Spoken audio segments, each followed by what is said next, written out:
Tuhan. Silakan Pak Freddy, apakah sudah ada di room? Ya, Silakan Pak Freddy. sudah ada. Terima kasih, Mbak. Puji Ya, Tuhan. shalom, Bapak Silakan. Ibu. Selamat Shalom. pagi. Ya, hari ini saya akan sharing satu firman Tuhan, sedikit membahas tentang karunia Roh Kudus ya, karena karunia Roh Kudus ada 9. Nah, saya akan bahas hanya 2 poin, fokus kepada 2 poin ini. Nah, saya akan mulai bahasan dari equipping kita hari ini adalah tentang hal yang kita banyak melihat. Orang Kristen ketika udah terima Yesus Kristus, dibaptis, ya, kemudian dia tertanam mungkin ya di gereja. Saya masih bilang mungkin karena ada juga yang tidak tertanam. Mungkin juga ada tertanam di dalam komsel. Fokusnya adalah hanya paradigmanya kepada pengampunan dosa. Yang penting saya sudah jadi orang Kristen, saya sudah diampuni dosa saya. Saya dijauhkan dari neraka. Dan saya katanya akan mendapat hidup kekal di surga. Saudara, cara berpikir kayak begini, mindset kayak begini, nggak ada salahnya, tapi nggak lengkap. Bila kehidupan kekristenan kita selama kita masih hidup, ya kita berpikir seperti ini, maka kita terlalu berpusat kepada diri sendiri. Fokusnya adalah pada, aku sudah diselamatkan, aku sudah ditebus, aku pasti masuk surga. Dan ini sekali lagi nggak ada salah, tapi tidak lengkap, tidak utuh, Bapak Ibu sekalian. Akibatnya kalau mindset kita seperti ini, maka selama kita masih hidup, ya sebelum kita dipanggil Tuhan, selama kita masih di muka bumi ini, ya kita udah dapat tiketnya. Ya, jadi cara berpikir seperti ini, seperti seorang yang udah beli tiket kereta api, tiket menuju ke surga, dan tinggal menunggu hari keberangkatan. Ya, sepanjang hidupnya berarti saya tidak berpikir tentang Hai bagaimana seharusnya teman-teman, saya hidup di dunia kita akan sekarang di bawah pemerintahan Allah. Bagaimana perilaku saya ketika saya masih hidup? Saya hidupnya ngapain aja? Apakah cuma cari uang, membesarkan keluarga, dan lain-lain? Nah, jadi kalau kita punya cara berpikir hanya, oh saya sudah diselamatkan, saya sudah dapat tiket. Bahkan ada orang yang ya hidupnya ya sembarangan aja. Hidupnya ya santai-santai aja. Dia lupa bahwa hidup dia sebetulnya udah berbeda. Yang lama sudah berlalu, yang baru sudah datang. Hidupnya sudah berpindah dari kerajaan gelap menuju ke kerajaan terang. Nah, ketika dia ada di dalam kerajaan terang, di dalam kerajaan Allah, apa yang harus dilakukan? Beda nggak gaya hidupnya dengan gaya hidup yang sebelum dia percaya Tuhan? Nah, ini pertanyaan-pertanyaan pagi hari ini, saudara. Ya, ini juga pertanyaan buat saya pribadi. Nah, seharusnya kita selama masih hidup dan belum dipanggil Tuhan, kita hidup di dalam nilai-nilai kerajaan Allah. Ya, nilai-nilai kerajaan Allah salah satunya adalah bangun manusia roh kita, kita tertanam, kita ada di dalam komunitas, kita berfungsi sesuai dengan karunia, kita bermanfaat buat orang lain, dan kita menjangkau dunia lewat kerajaannya. Kita melakukan amanat agung. Ya, jadi kalau saudara lihat perjanjian baru, Bapak Ibu, inti dari perjanjian baru adalah hidup dalam kasih. Mengasihi diri sendiri, mengasihi sesama, dan menjangkau orang lain, bahkan mengasihi musuh. Ada orang yang nggak bisa mengasihi diri sendiri, tidak bisa mengampuni diri sendiri, bergumul dengan diri sendiri terus. Bagaimana dia bisa mengasihi orang lain? Nah, jadi ya hidup kita jadi orang Kristen bukan hanya datang ke gereja hari Minggu, datang persekutuan doa di hari tertentu, hari pagi-pagi kita masuk ke koram Deo, kemudian kita do nothing. Ya, Tuhan ingin kita berfungsi, bermanfaat, dan menjangkau dunia lewat kerajaannya. Saudara, kalau saudara setuju dengan saya, Katakan amin, coba ketik di chat amin. Ya, jadi kita bukan udah dapat tiket, hore, saya santai-santai aja, saya jalan-jalan, saya pesta pora, saya menikmati berkat dari Tuhan, ya, and doing nothing untuk kerajaan Allah. Ya, saya hidupnya ya begini-begini aja, nggak ada bedanya sebelum bertobat dengan setelah bertobat. Ya ada beda tapi Betty, ya KTP-nya pasti beda. Ya saya adalah anggota gereja, bedanya di sana. Tapi lifestyle nggak berubah, saudara. Nah itu bukan yang diinginkan firman Tuhan. Nah oleh karena itu hari ini kita akan fokus kepada berfungsi dan bermanfaat. Ya, kita hidupnya berfungsi dan bermanfaat. Tetapi Bapak sekalian, untuk kita berfungsi dan bermanfaat, saudara kita sadar nggak? Kita nih dikasih modal. Kita dikasih modal, Bapak Ibu. Tuhan Yesus tidak tinggal kita sendirian. Ketika dia naik ke surga, dia bilang, aku akan berikan engkau sang penolong, yaitu Roh Kudus. Roh Kudus akan memberikan kita bantuan, mengequip kita, memperlengkap kita, melayani kita dulu, untuk kita bisa layani orang lain. Nah, Bapak Ibu sekalian, dan juga jangan lupa, kita ini dari lahir, kita udah dikasih bekal oleh Tuhan, oleh Allah, untuk berfungsi dan bermanfaat menjangkau dunia. Nah, apa tuh bekalnya Bapak Ibu? Nah, ini yang saya mau bahas. Ya, yang pertama, kita punya yang namanya karunia motivasi. Kita semua punya 7 karunia motivasi. Karunia motivasi ini adalah karunia yang udah dari sononya, bawaan orok. Ya, ini adalah given, udah diberikan Tuhan. Nah, karunia motivasi, kalau saudara pernah mendengar, nah sedikit refresh lagi ya. Setiap kita pasti punya 2 atau 3 yang kuat dari 7 karunia motivasi ini. Karunia bernubuat, karunia melayani, karunia mengajar, karunia menasehati, karunia memberi, karunia memimpin, karunia menunjukkan belas kasihan. Tuhan ngasih kepada saya dan saudara, Hai ini tujuannya teman-teman, untuk apa? kita akan Berfungsi, ya membangun orang lain, bermanfaat buat orang lain.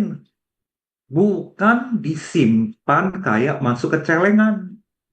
Bukan disimpan di bawah kasur, Bapak Ibu. Ini udah diberikan kepada saya dan saudara untuk kita bermanfaat. Ya, tadi kita setuju kan ya, hidup kita jadi orang Kristen tuh bukan hanya udah hore, dapat tiket ke surga, udah stop. Ada bagian dan peranan kita ketika kita masih hidup di muka bumi ini. Ya, ini karunia motivasi yang pertama. Lalu yang kedua, kita juga akan disupport, dibantu, didukung, yaitu lewat 9 karunia Roh Kudus. Nah, saudara, sedikit refresh juga kalau belum pernah, yang udah dengar dan yang belum pernah dengar, saya sampaikan. 9 karunia Roh Kudus itu adalah karunia berkata-kata dengan hikmat, berkata-kata dengan pengetahuan, karunia iman, karunia kesembuhan, karunia mengadakan mujizat, karunia bernubuat, karunia membedakan roh, karunia berbahasa roh, karunia menafsirkan bahasa roh. Nah, saudara, bedanya apa karunia motivasi dengan karunia Roh Kudus? Seperti yang tadi saya katakan, karunia motivasi itu adalah bawaan. Udah ada built-in dalam hidup kita. Tinggal diasah, dikembangkan. Ya, sumber ayat utamanya Roma 12, 6-8. Karunia motivasi, kapan munculnya? Sejak lahir. Sejak awal Tuhan menenun kita. Dan ini menetap sepanjang hidup kita. Tinggal saudara sadari, itu ada dalam diri saudara. Tinggal saudara temukan, sebetulnya ada, tinggal ditemukan. Ya, dengan berbagai cara saya pernah bawakan hal ini. Nah, saudara, tujuannya apa? Membentuk gaya pelayanan pribadi saudara.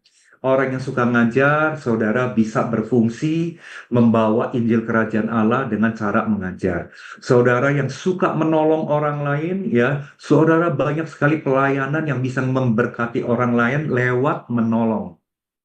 Ya, misalnya saudara pelayanan SOS, pelayanan besuk ke rumah sakit, pelayanan mendoakan orang lain. Ya, itu ada orang yang kalau karunia motivasinya menolong itu kuat. Waduh, itu dia sangat merasa gelisah kalau tidak melakukan hal itu. Lalu karunia motivasi seperti memberi, ya saudara, apa yang saudara dapat dari Tuhan, saudara memberi, ya entah memberikan perhatian, memberikan waktu, memberikan dana, memberikan tumpangan dan sebagainya, saudara. Itu karunia motivasi. Karunia Roh Kudus, nah saudara, ini diberikan Roh Kudus kapan saja sesuai dengan kebutuhan kita. Ketika kita melayani Tuhan, ketika kita membangun jemaat, ketika kita sedang menghadapi jemaat yang menghadapi pergumulan. Kapan munculnya karunia Roh Kudus? Bisa muncul sewaktu-waktu sesuai dengan kehendak Roh Kudus. Nah, tujuan utamanya apa karunia Roh Kudus itu? Untuk mendemonstrasikan kuasa Allah. Ya, contoh ya saudara ya, misalnya karunia kesembuhan. Saudara, bukan karena kita dukun ketika kita doain orang sembuh. Bukan karena kita ini udah jadi orang Kristen 30 tahun, makanya ketika kita doain orang itu sembuh. Ya, karunia kesembuhan saudara adalah pekerjaan Roh Kudus. Ya, jadi ketika saudara tumpangkan tangan, ya kadang-kadang nggak terjadi apa-apa saudara. Ketika saudara tumpangkan tangan, tiba-tiba dia sembuh.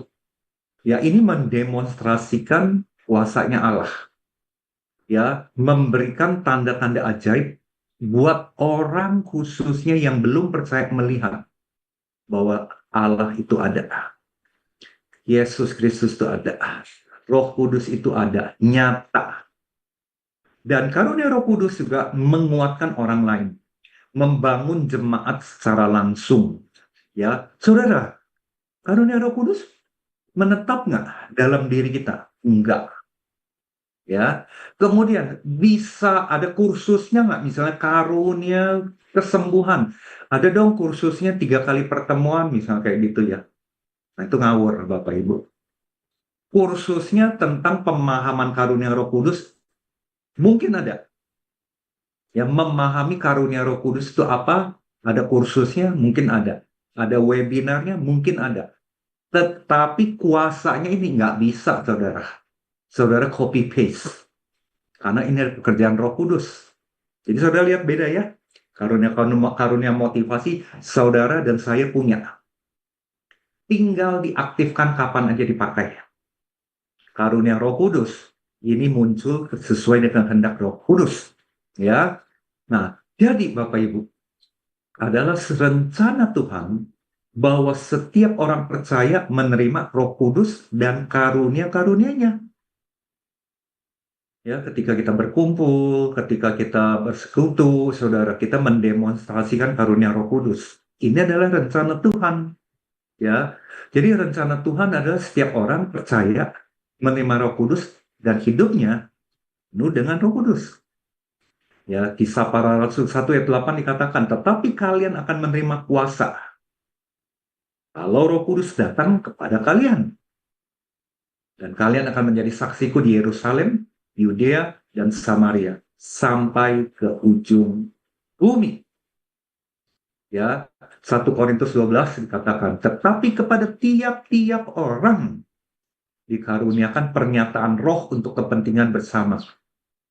Jadi Bapak sekalian, yang keren ya Bapak Ibu, menjadi murid Kristus adalah ketika Yesus mati di kayu salib, dia nggak ngomong gini, udah ya, gue udah mati nih, gue udah menyelamatkan kamu nih, harganya mahal loh. Udah ya, udah sisanya ketika kamu hidup ya do your best lah. Untung Yesus nggak ngomong kayak gitu, saudara. Tapi Yesus bilang, aku akan memberikan sang penolong buat kamu. Buat apa sang penolong? Ya, selain menolong diri kita, memperlengkapi diri kita, tapi yang paling utama memperlengkapi diri kita untuk menolong orang lain, bermanfaat, berfungsi buat orang lain. Ya, jadi karunia Roh Kudus itu adalah kemampuan supranatural yang diberikan Roh Kudus secara cuma-cuma kepada orang percaya supaya apa? Dia bisa melayani Tuhan. Dia bisa membangun jemaat. Dia bisa menjadi saksi Kristus secara efektif di dunia. Karunia ini Bapak Ibu bukan karena usaha manusia. Saya yakin saudara banyak mendengar hal ini.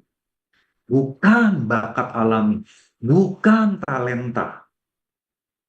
Tapi ini adalah pemberian khusus dari Roh Kudus. Yang dimaksud dan tujuan untuk apa?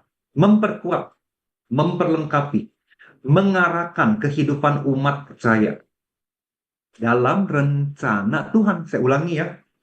Tujuannya untuk apa? Memperkuat orang lain, memperlengkapi orang lain, mengarahkan kehidupan orang lain sesuai dengan rencana Tuhan. Membawa orang lain dia mengalami Tuhan. Ya, mengalami Kristus, Bapak Ibu. Nah, ada penolongnya. Sekali lagi, kita tidak ditinggalkan sendiri. Kita jadi Superman, kita pakai kekuatan sendiri. Nah, kemudian Bapak Ibu sekalian dikatakan begini. Karunia roh ini, ya, dalam 1 Korintus 12 dikatakan, ada rupa-rupa karunia. Tadi ada 9 karunia ya. Tapi satu roh. Dan kepada tiap-tiap orang dikaruniakan pernyataan roh untuk apa, saudara? Kepentingan bersama. Kepentingan bersama. Jadi ini bukan egosentris. Bukan buat aku. Tapi ini untuk dipakai, saudara, ketika kita bermanfaat buat orang lain. Berfungsi buat orang lain. Menjangkau orang lain. Roma 12 ayat 6 dikatakan, demikianlah kita mempunyai karunia yang berlain-lain menurut kasih karunia yang dianugerahkan kepada kita. Ya, saya yakin saudara pernah dengar hal ini dari ya berbagai pembicara ya. Ini saya hanya refresh kembali Bapak Ibu. Jadi sekali lagi, ada 9 karunia Roh Kudus yang akan diberikan Roh Kudus kepada kita ketika kita berfungsi. Sesuai dengan apa Bapak Ibu? Karunia. Ya. Nah, apa sih tujuannya karunia Roh Kudus ini? Sekali lagi, untuk perlengkapi orang percaya dalam pelayanan dan kesaksian. Untuk menjadi saksi. Untuk bangun tubuh Kristus. Supaya tubuh Kristus semakin kuat, semakin dewasa, dan saling melayani. Dan juga untuk menunjukkan kuasa Allah kepada dunia. Sehingga nama Tuhan dipermuliakan. Ya, saya percaya di Koram Deo ini juga banyak sekali ya karunia-karunia Roh Kudus yang berfungsi, Bapak Ibu. Ya, di mana kita saling menguatkan. Nah, jadi Bapak Ibu sekalian, saya mau dalamin sedikit. Ada 3 hal yang perlu kita ketahui tentang karunia roh. Ya, karunia roh bisa diberikan kepada setiap orang yang percaya. Setiap orang yang percaya. Ya, 1 Korintus 12, 6-7 dikatakan Allah satu yang mengerjakan semuanya dalam semua orang. Semua orang percaya bisa punya karunia ini. Tapi beda-beda jumlah dan jenisnya.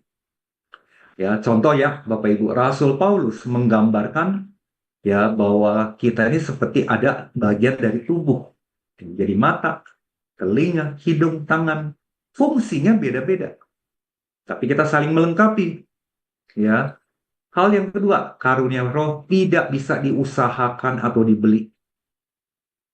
Salah satu contoh cerita di Kisah Rasul 8. Hai Simon tukang teman-teman, sihir yang kita menawarkan akan uang, melanjutkan. saudara.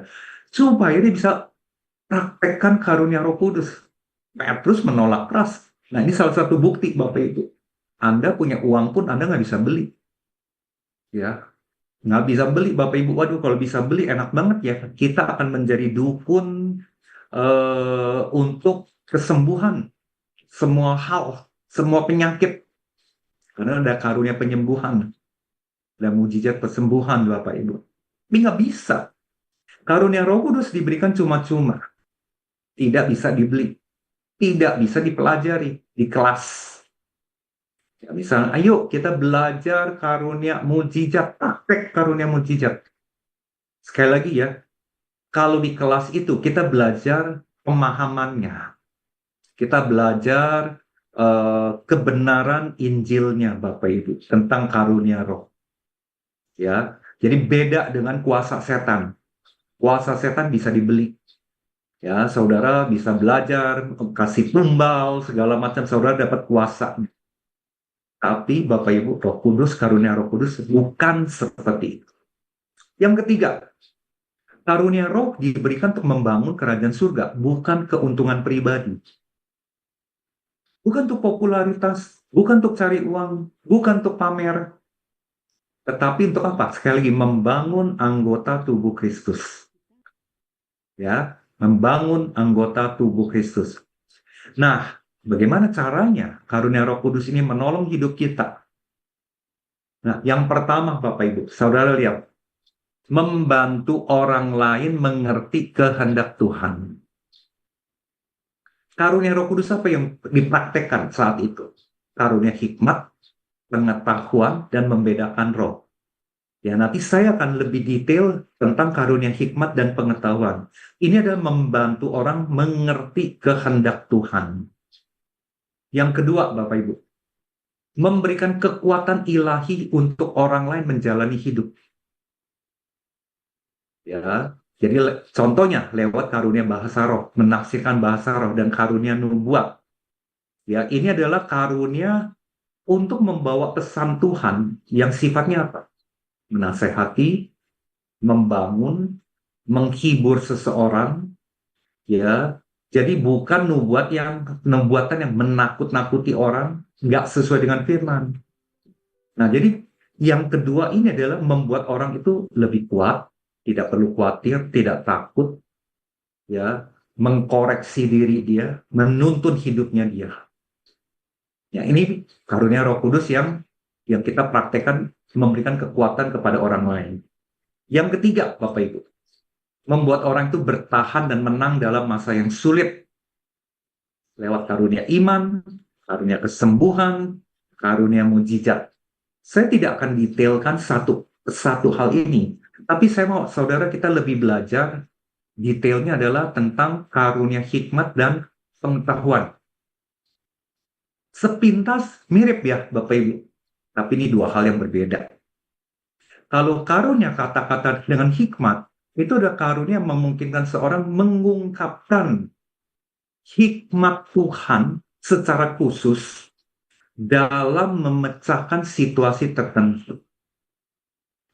Ya, hikmat di sini bukan artinya kepandaian manusia, bukan akal budi kita, bukan kita punya gelar, kita sarjana apa, tapi ini adalah menyampaikan pernyataan Allah untuk seseorang ngambil keputusan, untuk memberikan pengarahan yang bukan dari pikiran kita sendiri. Ya, saya sendiri Bapak Ibu ya, saya kan saya adalah family business consultant. Saya banyak ketemu berjumpa dengan para pemilik bisnis, para direksi Bapak Ibu, terutama ketika menghadapi masalah-masalah di dalam organisasinya mereka. Terus terang Bapak Ibu, ya hampir 20 tahun saya berkarir dalam bidang ini. Enggak semua situasi saya bisa tahu resep untuk jalan keluar. Seringkali Bapak Ibu saya juga nggak tahu ini mesti diapain ya. Kok berbagai teori, berbagai strategi, konsep, matriks, dan sebagainya nggak cocok. Nah di sini Bapak Ibu, saya banyak betul-betul mengandalkan roh kudus, karunia roh kudus, yaitu karunia hikmat dari Tuhan.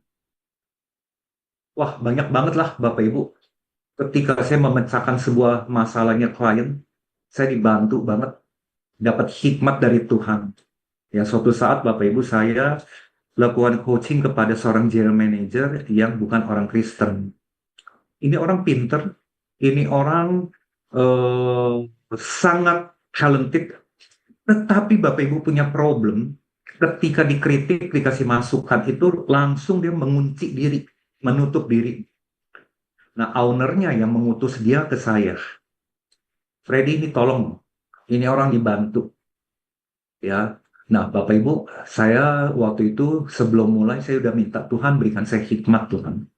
Yang saya layani adalah orang Muslim, saya bilang. Ya, pertemuan ke satu, pertemuan kedua, ada satu saat saya dapat hikmat gini. Coba tanya tentang ayahnya. Ya, hikmat ya.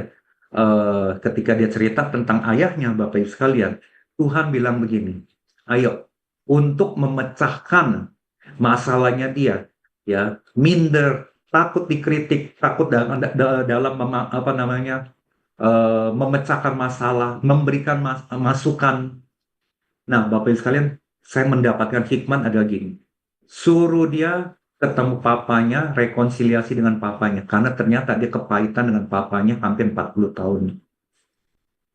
Dan Bapak Ibu, saya senang banget dia lakukan loh Bapak Ibu. Dia ke kota lain, papanya tinggalnya kota berbeda, dia lakukan. Sehingga masalah dia tentang hal itu, Bapak Ibu, dapat terobosan. Nah, ini adalah yang disebut dengan kata-kata hikmat. Ya, contoh dalam Alkitab adalah Salomo.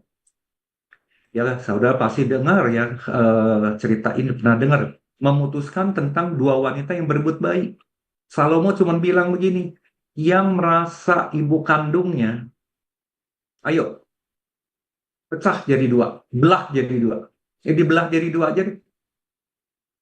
Bagi sama rata. Kita udah tahu lah secara logika, kalau kita betul-betul jadi ibu kandung, ya nggak mungkin anak kita mau bunuh jadi dua. Nah, hikmat ini saudara. Atau cara-cara Yesus menjawab pertanyaan-pertanyaan yang menjebak dari orang Farisi. Ya, jadi Bapak Ibu sekalian, kata-kata hikmat ini sangat diperlukan ketika kita melayani orang lain, ketika dia mengalami sebuah situasi, problem, masalah, tapi kita ingin membawa dia, Tuhan maunya apa buat hidupnya dia. Nah, ini kita pakai karunia berkata-kata dengan hikmat, atau word of wisdom. Yang kedua, karunia berkata-kata dengan pengetahuan. Nah, ini agak beda nih Bapak Ibu. Kalau kata-kata dengan pengetahuan adalah karunia untuk mengetahui hal-hal tertentu tentang orang yang kita layani. Padahal kita nggak kenal dia, atau kita nggak tahu aspek itu. Tapi Roh Kudus yang menyingkapkan, Bapak Ibu. Nah, biasanya kata-kata pengetahuan ini adalah ya Roh Kudus menyampaikan sebuah fakta, informasi tentang seseorang secara supranatural. Contoh ya, Bu, tolong dikonfirmasi ya Bu ya. Betul nggak ayahnya Ibu kawin cerai Bu? Saya nggak kenal nih Ibu punya keluarga ya. Sehingga ya ini pengaruh kepada kehidupan Ibu. Betul nggak Bu ya? Mohon konfirmasi ya Bu ya. Nah, jadi ini adalah contoh ya, kita menyampaikan sebuah fakta, informasi yang kita nggak tahu. Nah, Bapak Ibu, contoh dalam Alkitab adalah ketika Yesus menyingkap riwayat hidup perempuan Samaria. Masih ingat ya? Ketika bertemu di sumur, bahwa si wanita ini banyak kawin cerai dengan laki-laki. Ya, termasuk Petrus mengetahui secara ilahi bahwa Ananias dan Safira menipu tentang uang persembahan. Jadi menyampaikan sebuah fakta, sebuah informasi. Ya. Jadi ini adalah Bapak Ibu, tujuannya adalah mengungkapkan sebuah fakta, keadaan hati seseorang. Ya, sehingga orang itu mau bertobat dan mencari jawaban dari Tuhan. Saya pernah nggak dalam sebuah apa namanya, kumpulan, komunitas, atau bahkan di sebuah pelayanan ya saudara-saudara mendengar ya pembicaranya bilang, saya mendapatkan sebuah impresi ada seorang ibu yang sedang mengalami sakit kanker payudara. Kayak begitu ya Bapak Ibu ya. Nah, ini adalah kata-kata dengan pengetahuan, word of knowledge. Tujuannya bukan menghakimi, tujuannya bukan merendahkan, tujuannya bukan mempermalukan, tapi tujuannya kita mau ajak, yuk datang ke Kristus yuk. Ya, kamu punya fakta ini, kamu punya data ini, kamu punya situasi ini. Ya. Nah, jadi Bapak Ibu sekalian, apa bedanya karunia hikmat dan karunia pengetahuan? Kalau karunia hikmat adalah kemampuan supranatural, hikmat ya Bapak Ibu ya, mengaplikasikan kebenaran Allah dalam situasi tertentu, dalam masalah tertentu. Sedangkan karunia pengetahuan adalah mengungkapkan fakta atau kebenaran yang kita tidak ketahui secara alam. Karena karunia hikmat adalah menerapkan secara praktis ya pengambilan keputusan berdasarkan kehendak Allah. Suatu saat Bapak Ibu, saya ada pasangan yang datang mau cerai. Istri salahkan suami, suami salahkan istri, ya tipikal kan gitu ya konseling. Wah, saya bilang nih Tuhan, ini pelik banget nih Tuhan. Apa yang harus saya katakan? Ya, saya berbahasa roh terus di dalam hati saya, Bapak Ibu. Tiba-tiba Tuhan meletakkan kalimat ini kepada mereka. Ya, saya bilang sama mereka begini, kalian mau hancurkan pernikahan kalian, atau kalian mau menyelamatkan pernikahan kalian? Itu bukan skenario saya loh, Bapak Ibu. Itu spontanitas. Ternyata perkataan itu membangkitkan mereka, membangunkan mereka, menjadi wake up call-nya mereka. Mereka jadi mikir, iya ya, kami mau hancurkan atau membangun ya keluarga ini ya. Ini udah kejadian 10 tahun lebih, tapi ini orang ketika bersaksi kemana-mana, waktu dia di ambang perceraian, kata-kata itu yang masih mendengung-dengung di dalam pikiran dia. Ini ada contoh Bapak Ibu, bukan kata-kata si Freddy, bukan kepintaran si Freddy yang ngomong. Tapi ini ada perkataan Tuhan. Biasanya kalau itu adalah hikmat dari Tuhan, nancep, cep, cep, dan rema, Bapak Ibu. Dan biasanya jangka panjang. Ingat orang, ada sebuah impresi yang sangat kuat. Ya, nah kalau karunia pengetahuan fokusnya adalah apa? Mengungkapkan informasi atau rahasia dari Allah yang belum diketahui sebelumnya. Bahkan kadang-kadang orang itu juga nggak tahu. Ya contoh ya Bapak Ibu ya, ini seringkali karunia ini terjadi ketika kita melakukan pelepasan. Misalnya gini, saya lihat di pojok rumah kamu itu saya mendapatkan impresi ada benda yang ditanam deh. Pernah nggak saudara dengar kayak begitu? Ya ketika digali beneran aja Bapak Ibu. Nah ini contoh ya. Nah, contoh dalam Alkitab, karunia hikmat itu ada Salomo, contoh karunia pengetahuan, ya, contohnya adalah Yesus, mengetahui kehidupan Samaria. Karunia hikmat tujuannya apa? Sekali lagi, bimbing orang mengambil keputusan sesuai dengan rencana Allah ketika dia mengalami situasi tertentu. Kalau karunia pengetahuan, kita untuk bangun iman, membangun iman, memperingatkan, menguatkan orang lain. Ya, contoh yang memperingatkan, warning, kayak rumah kamu ada sesuatu yang ditanam, ya. Nah, sifat karunia hikmat adalah lebih kepada memberikan solusi, solve the problem, langkah-langkah tindakan yang selaras dengan kehendak Tuhan. Saya tekankan ya, yang selaras dengan kehendak Tuhan, bukan selaras dengan pengalaman hidup kita. Belum tentu soalnya Bapak Ibu. Karunia pengetahuan, sifat karunia ini adalah apa? Mengungkapkan fakta, data yang tersembunyi di luar pemahaman manusia biasa. Nah, saya kasih contoh Bapak Ibu cara makainya gimana. Jadi karunia hikmat adalah misalnya seseorang dalam rapat pelayanan gereja mendapatkan hikmat bagaimana ya memutuskan cara yang terbaik membagi tugas besar ini, proyek besar ini supaya tidak konflik. Nah, ini contoh. Jika berdoa, memuji, worship, tiba-tiba ada hikmat dari Tuhan yang nggak pernah kepikiran sebelumnya. Atau ya, kita lihat lagi ya, karunia pengetahuan. Seorang hamba Tuhan tiba-tiba menyebutkan, ada jemaat yang minggu ini kesulitan keuangan. Lalu dia nggak kenal misalnya. Yuk kita bantu. Contoh lain, karunia hikmat. Seorang ayah mendapatkan hikmat untuk menunda rencana bisnis yang nampaknya menguntungkan. Tapi ada seseorang yang memberikan word of wisdom. Sebaiknya ditunda deh. Aku ya mendapat impresi bahwa lebih baik kamu tunda. Beneran aja ketika dia lakukan itu, kondisi pasar lagi jatuh.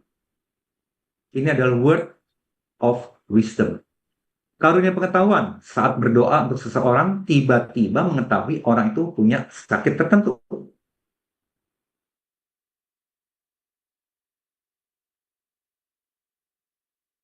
Yang mendapatkan hal ini dengan orang itu, konfirmasi. Dan jangan Anda menjadi seperti dukun.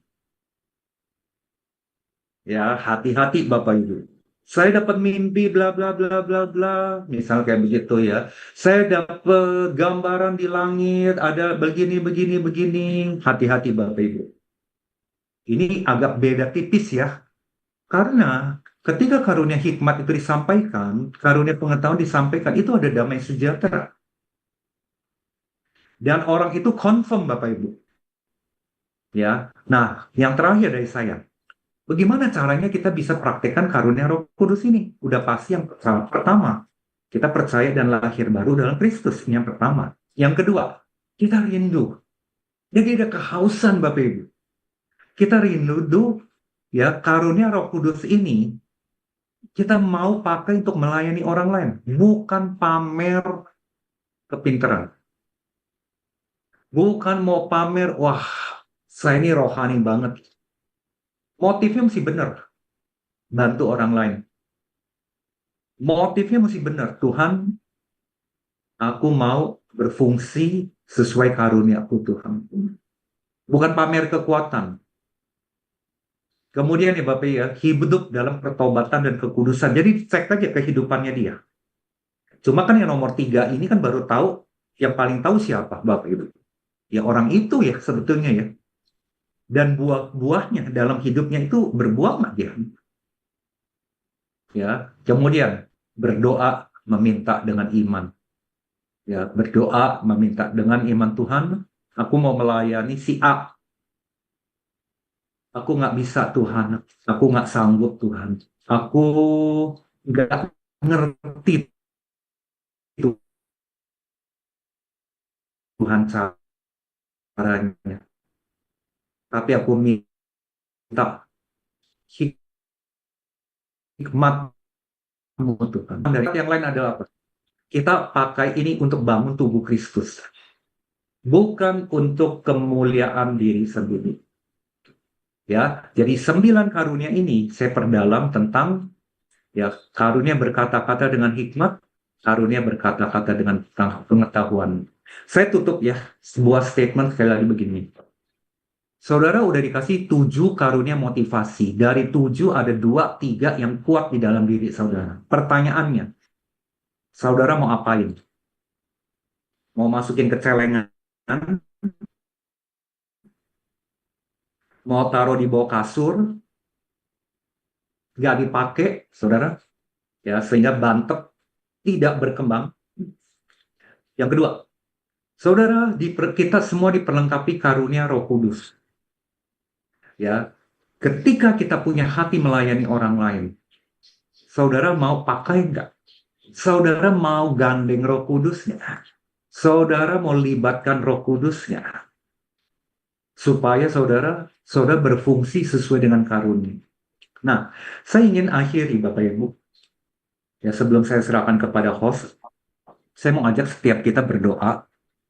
Ya, saya berikan beberapa menit, 2 menit Bapak Ibu berdoa. Tuhan mengingatkan saudara apa? Tuhan bahkan mengkoreksi saudara apa? Atau Roh Kudus menegur saudara apa? Ketika saudara mendengarkan equipping pada hari ini.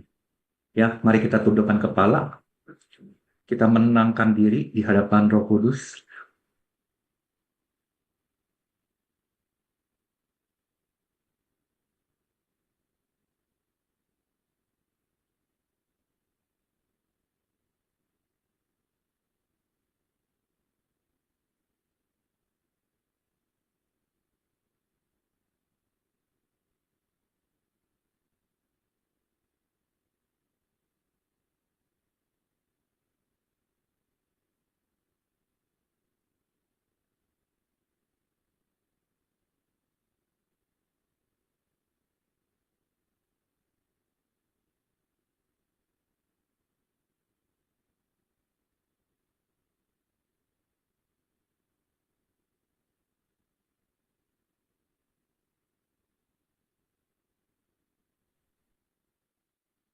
Saya percaya pagi hari ini Roh Kudus bicara kepada setiap pribadi, mengingatkan kita, membangkitkan semangat kita untuk kita berfungsi sesuai dengan karunia.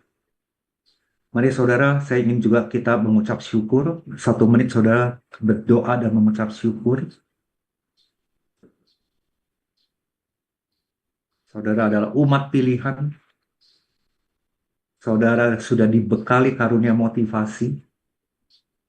Saudara sudah akan diperlengkapi dengan karunia Roh Kudus. Mari kita mengucap syukur saudara. Thank you Lord Jesus. Terima kasih Tuhan.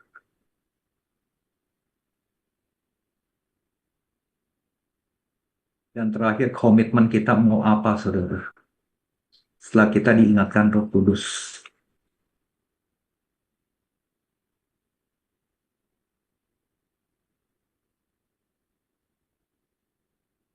Terima kasih Tuhan, firman-Mu sudah berbicara kepada setiap kami. Biar firman ini dimetraikan di dalam pikiran kami, di dalam hati kami, supaya bertumbuh dan berbuah. Terima kasih Tuhan, di dalam nama Tuhan Yesus, setiap orang yang sudah menerima berkat dari firman Tuhan, mari kita katakan, Amin. Amin.